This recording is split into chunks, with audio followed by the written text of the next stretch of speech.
The result of the voting is as follows. 14 votes in favor, 1 votes against, 0 abstentions.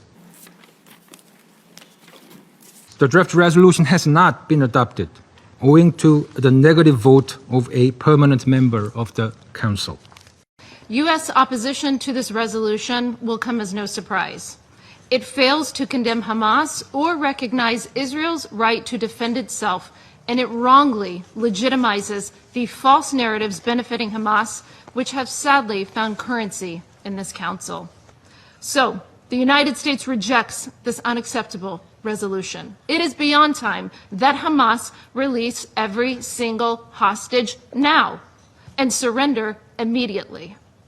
The United States will continue to work with its partners to bring an end to this horrific conflict for the sake of the people of Gaza, who deserve a future free from Hamas, and the whole Middle East, which is ready to move into a new chapter of peace and prosperity.